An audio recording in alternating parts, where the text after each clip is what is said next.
நான் அந்த மாநாட்டிலே மாமல்லபுரம் மாநாட்டில் சொன்ன மாதிரி ஒரு கடுமையான போராட்டத்தை கத்துக்குள்ளே இங்கே கொடுக்கவில்லை என்று சொன்னால் கடுமையான போராட்டத்தை தமிழ்நாடு சந்திக்கும்.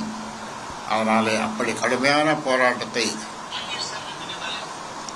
நடக்காமல் செய்ய வேண்டியது அரசனுடைய கடமை. 10.5 அறிவித்தல். அந்த வகையில் இப்பொழுது இந்த வன்னியர் சங்கம் தொடங்கிய போது முதல் மாநாடு கருங்கல்பாளையம், ஈரோடு கருங்கல்பாளையம். ஈரோடு கருங்கல்பாளையத்தில் இரண்டாவது மாநாடு மேட்டூர்.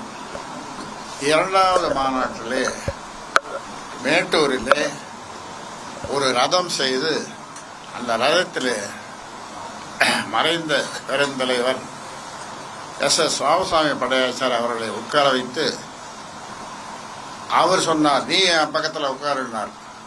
நான் உட்கார மாட்டேன். அவரை உட்கார வச்சு 14 கிலோமீட்டர் நடந்தே போனேன்.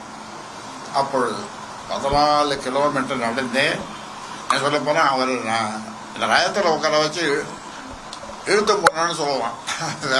வேற பாஷையில் சொல்லணும்னா வேற மொழியில் சொல்லணும். அந்த அளவுக்கு அவ்வளோ உற்சாகம், அவ்வளோ கூட்டம். அப்பொழுது கருங்கல்பாளையத்திலையும் சரி, மேட்டூர்லேயும் சரி. அப்பொழுது ஆரம்பிக்கப்பட்ட இந்த வன்னியர் சங்கம் தொடர்ந்து எந்தவித பிசிறும் இல்லாமல், அதாவது சொல்லுவார்கள், சங்கம் என்று சொன்னாலும் கிராமத்தில் அந்த அந்த வார்த்தைக்கு ஏற்ப வன்னியர் சங்கம் இன்றைக்கு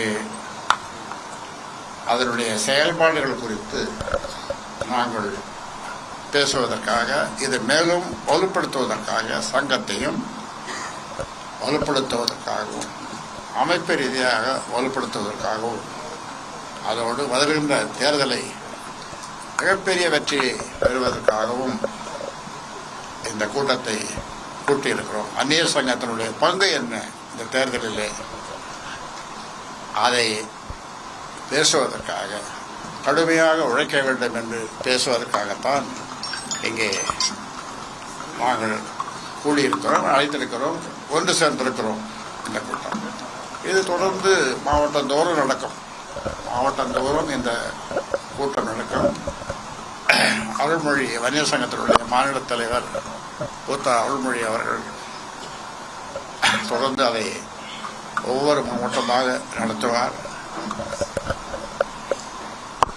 அவர் என்ன சொல்றார், நீங்களும் வரணும். சரி, வரணும்னு சொல்லிட்டார். அதனால இதுதான் இந்த கூட்டத்தினுடைய நோக்கம். பிளே ஸ்டோர் மற்றும் ஆப் ஸ்டோரில் இருந்து பாலிமர் செயலியை QR கோடு மூலம் பதிவிறக்கம் செய்யுங்கள். செய்திகளை உடனுக்குடன் பெறுங்கள்.